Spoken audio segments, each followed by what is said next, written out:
Welcome to National Parks Traveler, where we explore the national parks and the issues that involve them. Hi, this is Kurt Repanshek, your host at National Parks Traveler. How much did you pay the last time you booked a room in a national park lodge? Did it seem kind of expensive? You might say so, especially when you realize that lodging prices in the parks have been rising at about roughly twice the annual consumer price index. Lodging experts David and Case Scott took a look at room rates in an article on the Traveler this past week. We also received an update on the great white shark situation at Cape Cod National Seashore from Dolores Kong and Dan Ring, who run the AcadiaOnMyMind.com blog. Those and other stories about national parks can be found on nationalparkstraveler.org. In this week's show, Erica Zambello visits with Dr. Rolf Peterson, a wolf expert at Michigan Tech University, about the efforts to restore wolves at Isle Royale National Park. We also take a look at some books that have reached our mailbox and wrap up the show with a look at some of the incredible caving adventures that await you in the national park system. This is Erica Zambello, and today I am speaking with Dr. Rolf Peterson about the wolves of Isle Royale National Park. Isle Royale has begun an ambitious project to restore wolves as a top predator, which in turn restores the historic food chain in this region. Dr. Rolf Peterson, research professor at Michigan Tech, talks with us about the beginnings of the Wolf Project and what the future could bring. So, for those out there who have not visited, what is Isle Royale National Park like? What does it look like? Where is it? What kind of ecology are we looking at? Oh, it's a chunk of mostly northern boreal forest, isolated on a big rock in Lake Superior. And it's interesting text, in terms of vegetation because it's got elements of the northern boreal and also the more hardwood forest found on the south side of Lake Superior. So it's a blend of the two. All forested, no roads, and it's been a national park. It was dedicated was authorized finally in 1941. So if people do want to visit the park, how do they get there? Do they paddle? Do they take a boat? How does one get to the park? The park is only open 6 months of the year, from May through September, and you can get there on one of 3 boats from the mainland, 2 from Upper Michigan, Minnesota, and or 4 boats actually, 2 from Minnesota. And you can, you can fly on a float plane from Houghton, Michigan, or from Minnesota as well. But you can't drive there. Gotcha. The National Park Service has recently teamed up with multiple partners to bring wolves back to Isle Royale National Park. So where did ideas for this project germinate? How long has this introduction of wolves been in the works? Well, my colleague and I, John Dustich and Michael Nelson and I wrote an editorial in the New York Times in 2012, which was entitled Save the Wolves of Isle Royale. So it's been since 2012, so about 6 or 7 years. And how do you go from calling for that wolf introduction in the New York Times to actually putting boots on the ground or paws on the ground, as it were? Well, the Park Service chose to just wait and see for several years, and so they waited until 2015, and then at that point they launched an environmental impact study, which they guessed would take a couple of years, 2 or 3 years. It took 3 years, and then some, and they considered all the options during that EIS for how to respond to the imminent disappearance of wolves from Isle Royale because of inbreeding, which was ultimately caused by disappearing ice on Lake Superior. So let me make sure I have the timeline right. So ice disappeared from Lake Superior, so the wolves became isolated on the island. And because they got so isolated, they were forced to inbreed, which weakened the population as a whole, and over time they just disappeared? You're 80% there. Okay.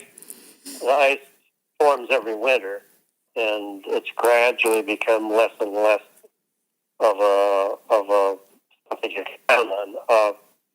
And so the formal measurements date back to the 60s of how often formed ice bridges is what we call it. So in the 60s, there would be ice bridges 80% of the years, and that just dwindled and dwindled to the point where in the last decade, it's more like 1 out of every 10 years. So as the ice bridges became less and less frequent, there was less and less opportunity for wolves to wander over to Isle Royale and become incorporated into the population as a breeder. And we only know that that's happened twice in 70 years. But that was sufficient, those 2 times, and maybe ones we didn't know about, were sufficient to keep the population genetically fit until the 90s, really. Is that reduction in the number of years with ice bridges a result of climate change? Well, it's a reflection of climate change, sure.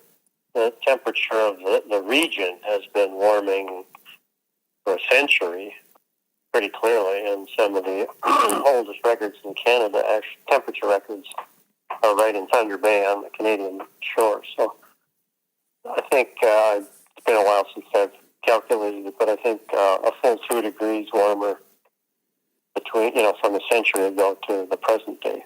Okay. Locally. And then perhaps more important than temperature is that wind has increased Okay. in the wintertime. So the wind is also a factor in creating these ice bridges. Yeah, and people don't keep track of wind as easily as temperature. Wind takes out a lot of ice bridges that start to form. So, and our research efforts are limited by wind, so we're very sensitive to wind in the wintertime because we're flying light airplanes around. Yeah, that makes sense. And so why is reintroducing wolves so important to the national park? What is the role they play in that ecosystem? Well, they keep a lid on the moose population. Moose have a capacity to increase pretty rapidly if predation isn't present. And as the wolf population collapsed basically in 2012, the moose population started increasing, and it's basically quadrupled in number in 7 years or so. The moose population in Isle Royale has always been relatively high enough to limit tree regeneration, and that is serious enough so that over the decades, the forest itself is disappearing. The canopy, botanists call it canopy breakup. Trees are disappearing. So the forest, as we know it, and it has been there for centuries, is in the process of disappearing, and moose greatly accelerate that. So they need the wolves to keep the moose populations in check, to keep the vegetation component of the ecosystem healthy. Yep, you got it. We're going to take a short break, and we'll be right back with Rolf Peterson. Listener and reader support make National Parks Traveler possible every day of the year. If you enjoy Traveler's content, please consider a donation via nationalparkstraveler.org.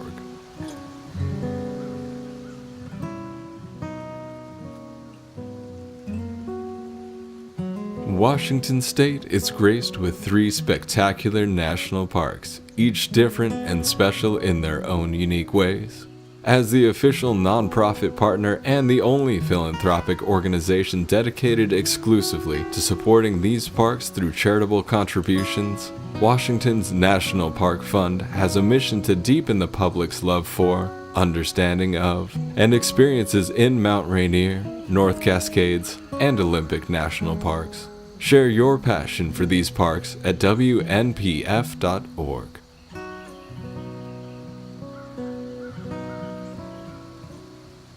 The Yosemite Conservancy inspires people to support projects and programs that preserve Yosemite National Park and enrich the visitor experience. The Conservancy funds transformative work throughout the park. The grant's donors' support help protect diverse wildlife and plant species and restore the precious habitats they depend on. Grants also support improvements to miles of trails to ensure visitors can safely access Yosemite's wonders. Visit yosemiteconservancy.org to find more inspiration.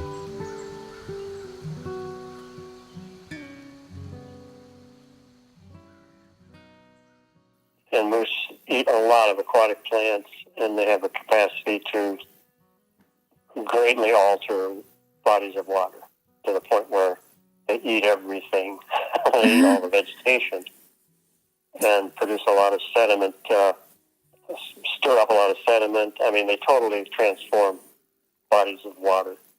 And so when they do that and they rip out all the vegetation, is that a major problem because it reduces habitat for other aquatic species? Is it changing the water quality? Or is it kind of all the above? Oh, everything. Yeah, everything you can imagine about pond, the physical, chemical, and biological characteristics of a pond would be altered by moose. So getting back to the wolves for a second. So wolves have already been transplanted onto the island. So there's addition of wolves from Canada. 1 was brought from the mainland, 6 from an island. Do you know if the wolf from the mainland was from the pack captured on the island? If it's from a different pack? Are there any concerns about it being killed?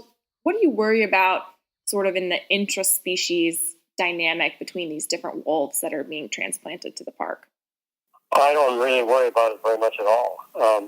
There were right on the island now, at this point, there are 2 wolves from northeastern Minnesota, 8 from Michipicoten Island, an island in Lake Superior.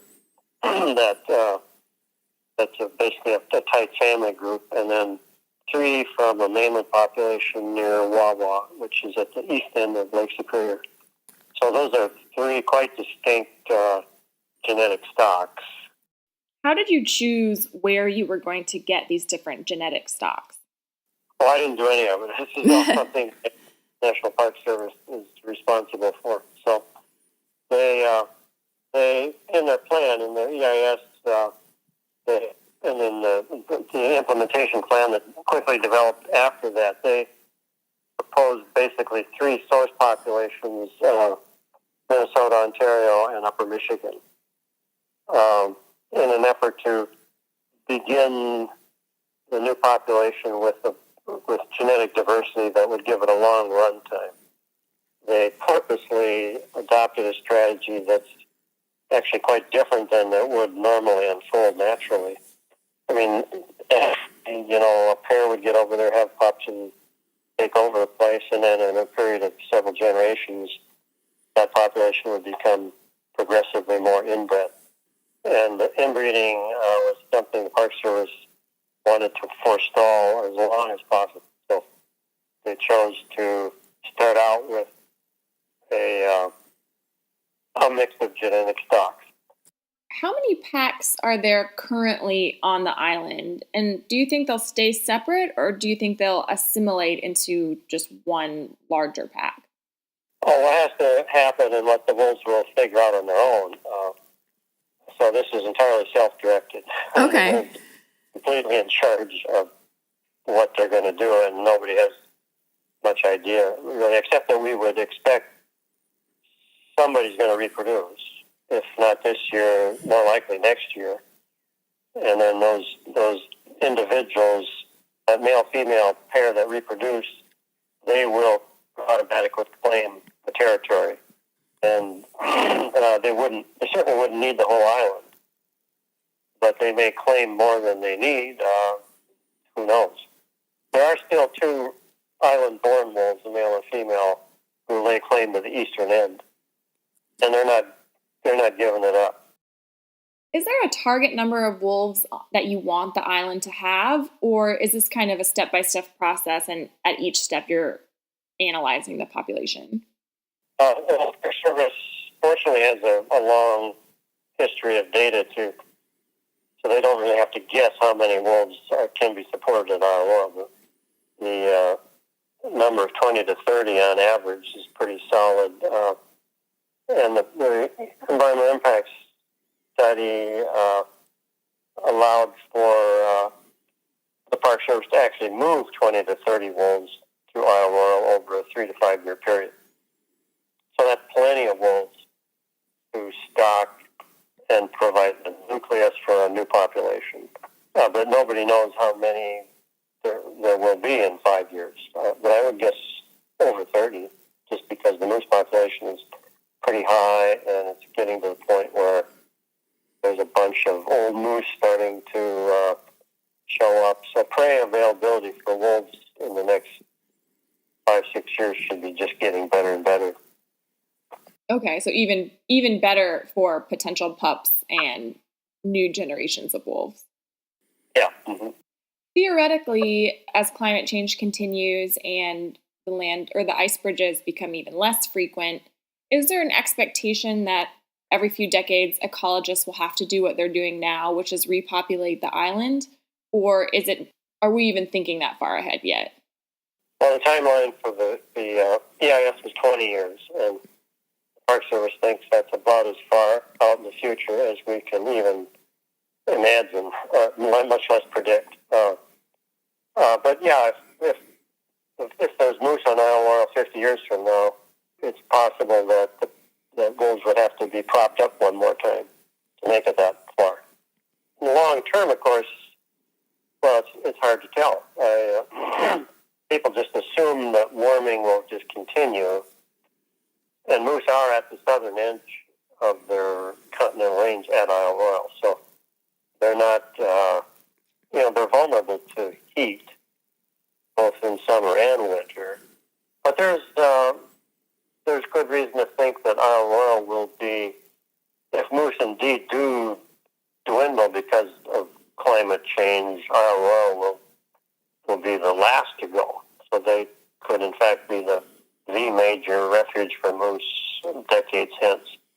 You anticipated my question perfectly, because I'm from New England, and our moose populations are certainly struggling, not just because of the heat, but because of our proliferation of ticks that feed on them, more so now because winters are that much more mild. And so you mentioned that, they're already on the southern end of their range, and that this could be an oasis for them or holdover for them into the future. Do your moose populations deal with the same tick problem that the New England moose populations do? And, if the moose populations disappear, will the wolves necessarily follow? Yeah, the ticks are certainly at Isle Royale. Those are winter ticks that are, were native to North American white-tailed deer. And moose, having come from Eurasia, tens of thousands of years ago, didn't have any adaptations to this tick. So the tick is pretty destructive, and it does seem to be worse in New England than in the upper Midwest, and I don't know why.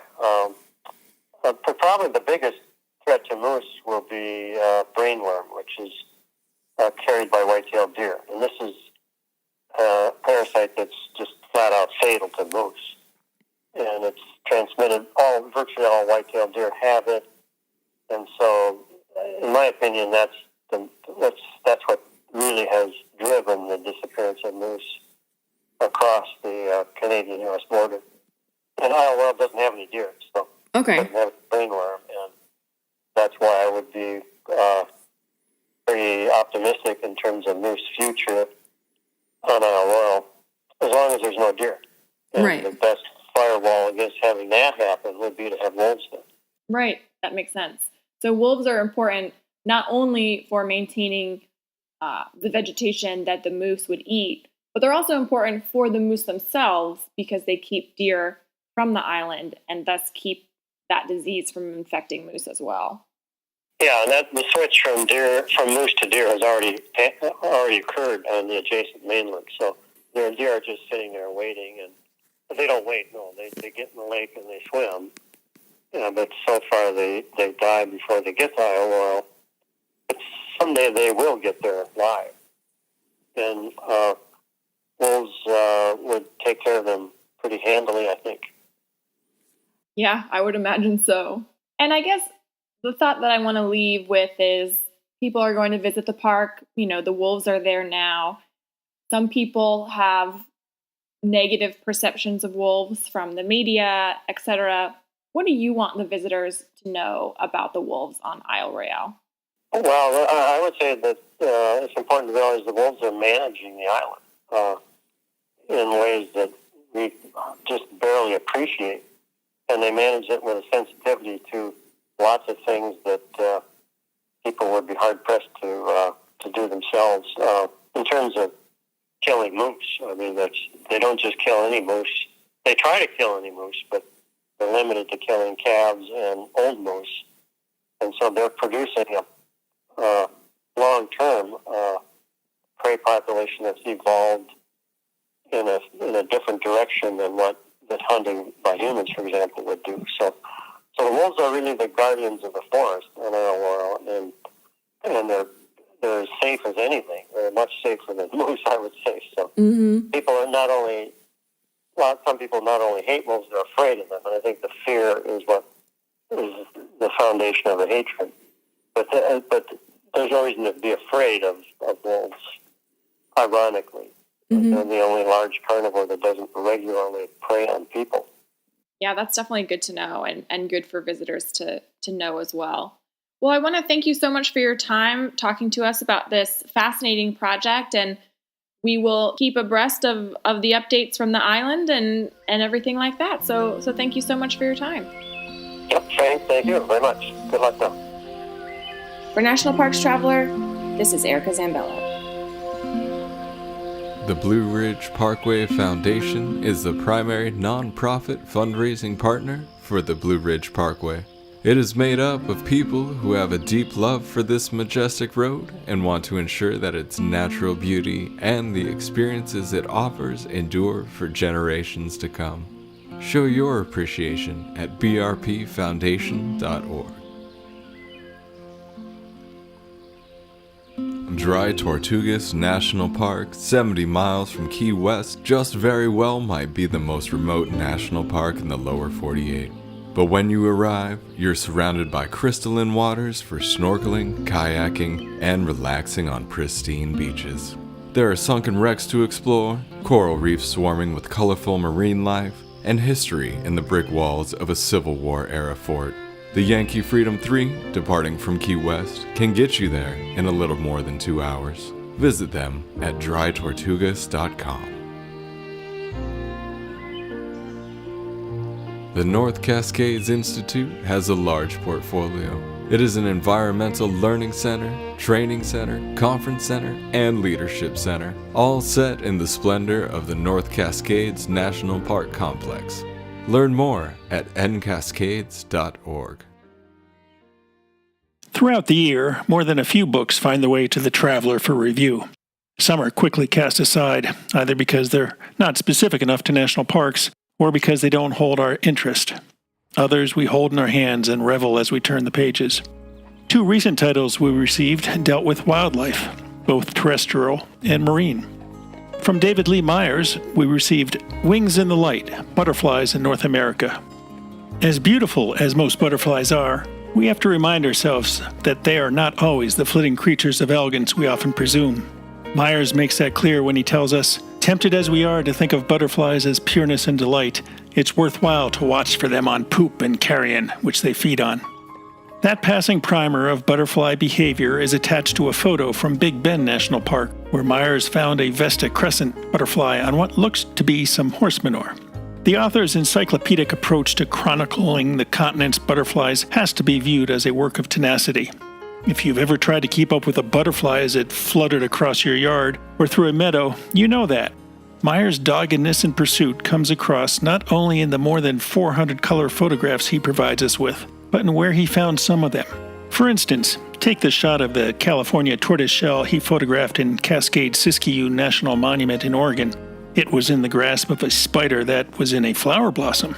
Indeed, the author, a natural history and landscape photographer for more than 5 decades, showcases more than a few butterflies captured by predators. But that's life, and not just in a butterfly's world. This not quite 300-page book is rich, and not just in butterfly images, of which there are many. Those are displayed page after page after page in all sorts of manners. There are page-consuming shots, such as the one of the brightly colored Melissa Blues consummating their union somewhere in California. How difficult and timely was that to capture? And then half-page images, such as the one taken in Big Bend of a Mexican yellow, hard to see on first glance as it's deep into a yellow prickly pear bloom, lapping up some nectar. There are pages filled with snapshots of similarly hued butterflies. Take page 52, for instance. It displays images of echo azures and western tail blue, captured in the same photo nonetheless. And then there's the echo azure by itself, Melissa blue, marine blue, and silvery blue. Beyond the photos, the book is organized in an instructive fashion with supporting text. Myers provides us with a chapter on butterfly taxonomy, another on what to look for in butterfly markings when you're out in the field. He devotes one chapter to monarch butterflies, portrays predators to butterflies, and provides us with a chapter on the habitats of butterflies. Now, not all images are razor sharp, which should provide no small measure of solace to others who have gone in pursuit of butterflies with cameras in tow. For those determined to hone their lepidopterist skills, as well as those just wanting to know what species went flitting by, this is a good book to have. If there's any disappointment, though, it's that the book is hardcover and so not easily stuffed into your day pack. Now, as we go about life, walking on Earth, breathing air, feeling the sun on our backs, we can't forget about the ocean and its treasures. The oceans are vibrant with their wide, diverse rainbow of life, from colorful coral reefs that teem with emerald parrotfish, blue tangs, and black and yellow striped sergeant majors, to solitary whale sharks, toothy moray eels, and playful sea lions. Christian Wiesel captures these and many more denizens of the seas in his new book that showcases the ocean's life. Silent Kingdom, A World Beneath the Waves. It's a book that we can and should revel in the photography. It should also remind us that the oceans are ailing, polluted with plastics, and struggling with ocean acidification and warming. Nearly a quarter of the national park system, places such as Dry Tortugas National Park, Virgin Islands National Park, Cape Cod National Seashore, Padre Island National Seashore, Glacier Bay National Park and Preserve, and so many other treasured spots in the system are touched, even surrounded by marine waters. And in those waters reside the life forms that Wiesel turned his cameras on. This 220-page plus large format book, arriving next month, is surprising, not only with the sea creatures Wiesel portrays, but also due to the fact that this is a black and white collection, not full of color. Dr. Sylvia Earle, the famed oceanographer, writes in her introduction to the book that life in the sea is famously rich with color, even at nighttime and in the deep sea, where lights are required to illuminate brilliant red shrimp and fish, purple urchins, iridescent jellies, and bright orange sponges, crabs, and corals. But in this volume, Wiesel insists that we focus on form, texture, and rhythm, so we can see details lost in the sea's usual riot of color. This approach to capturing Earth's wildlife takes me back to my youth, midway through the last century, when black and white photography was the dominant illustrative approach due to its less expense to publish. But as Wiesel craftfully displays, it's not a lesser format. There are graceful jellyfish, male sea lions kissing female sea lions, manta rays gliding in formation above the seafloor, and all species of sharks. Some images have had their ocean backgrounds erased, leaving sharks and surrounding fishes floating against a white backdrop, making it even easier to see the sharp lines of their physiques. Others overwhelm with life. Occasionally breaking up this exploration and celebration of sea life are essays by Michael Law, Ernie Brooks, David Doubilet, and Nora Torres that remind us of the threats facing the oceans and their life, as well as of the beauty of black and white photography. As David Doubilet put it, pictures have power. They have the power to celebrate, educate, honor, and humiliate. They have the power to convince the unconvinced. And most important of all, they have the power to make people fall in love with and protect this planet and its seas. Christian's imagery is powerful because it captures the rhythm of our oceans during one of the greatest periods of marine change in Earth's history. We need to keep that in mind as we go through the pages of this wonderful book, for after all, this is a book to remind us of what wonderful life we have to lose.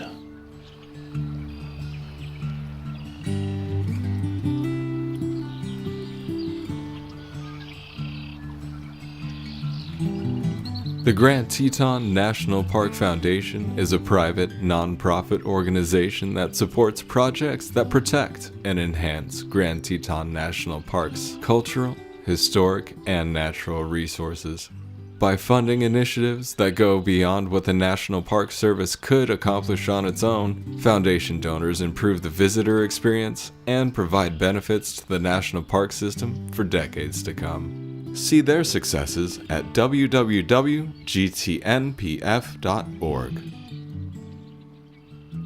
Acadia National Park is one of the 10 most popular national parks in the United States.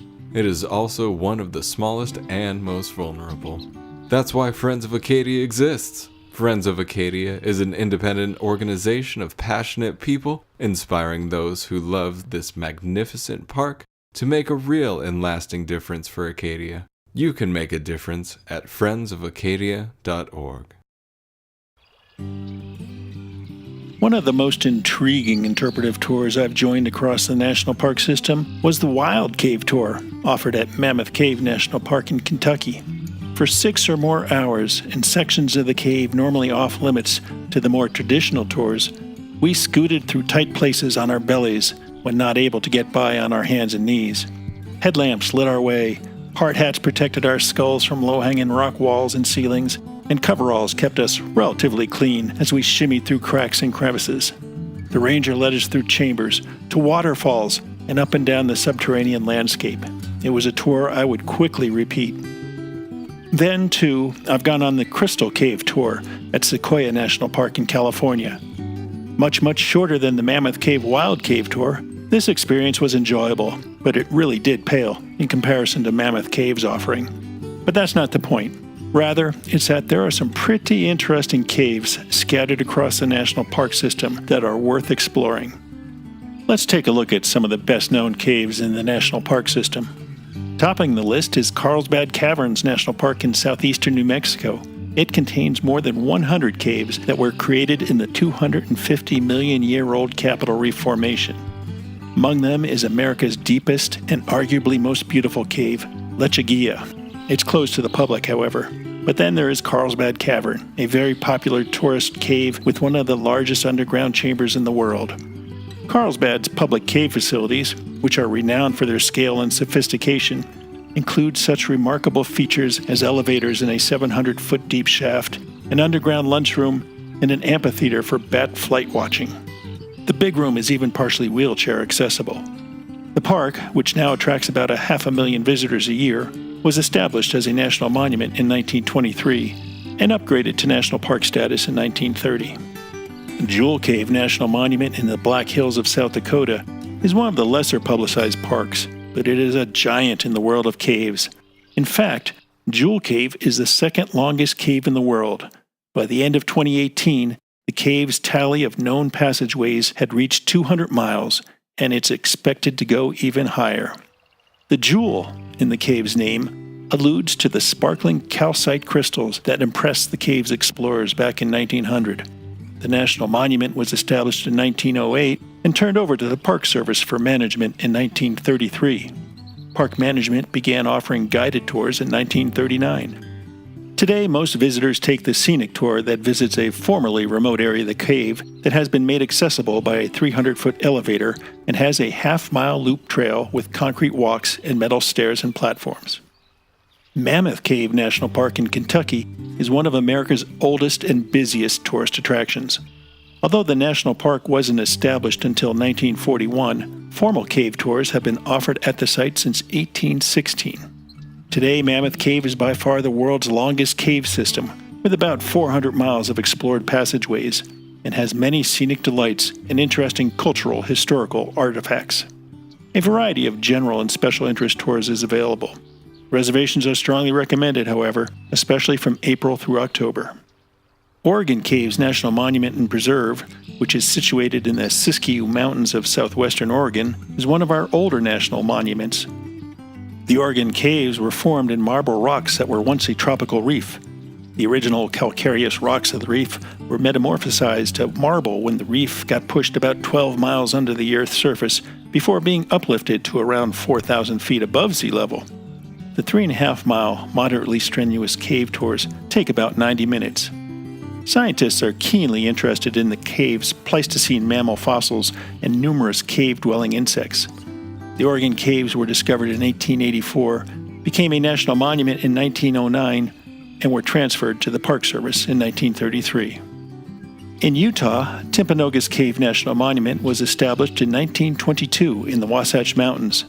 This park shows that a federal land holding need not be very big to be very special. Just 250 acres in size, Timpanogos protects 3 spectacularly scenic tunnel-connected caverns: Hansen, Middle, and Timpanogos. Inside the cave, you'll find some very interesting fault-controlled passages, very colorful formations, and fragile halactites in numbers seldom seen in public caves. The hour-long cave tours are very popular, but only available during the summer. The park is closed in winter due to heavy alpine snows. Temperatures in the cave remain a chilly 45 degrees throughout the year. Wind Cave National Park is located in the Badlands region of southwestern South Dakota, not far from Mount Rushmore National Memorial and Jewel Cave National Monument. When President Theodore Roosevelt designated Wind Cave in 1903, he not only made it the 7th national park in America, but also the first created to preserve a cave. Wind Cave's 150 miles of passages make it the 5th longest cave in the world. The wind, in the cave's name, alludes to an interesting weather phenomenon that causes the wind direction at the cave's mouth to shift 180 degrees. Changes in barometric pressure determine whether air is blown out of the cave's mouth or sucked into it. If you really want to be on top of your national park trivia, know that there are more than 70 national parks that were not established for the primary purpose of protecting cave resources that actually have caves within their borders. These caves exhibit great variety, are found in many areas of the country, and in some cases contain important historical and cultural resources, such as Native American artifacts or relics of old guano mining operations. Which park has the most caves? Believe it or not, it's Grand Canyon National Park, which holds more than 400 known caves. Now, given the great size of the park and its abundance of bedded limestone, this should not be surprising. More surprising, however, are the many cave-related anomalies across the national park system, such as the presence of caves in some cultural historical units, such as the Chesapeake and Ohio Canal National Historic Park, or the existence of water-filled caves in Death Valley National Park. That's it, travelers. A primer on caves in the national park system. Now go out there and bag some. For National Parks Traveler, this is Kurt Repanshek. See you in the parks.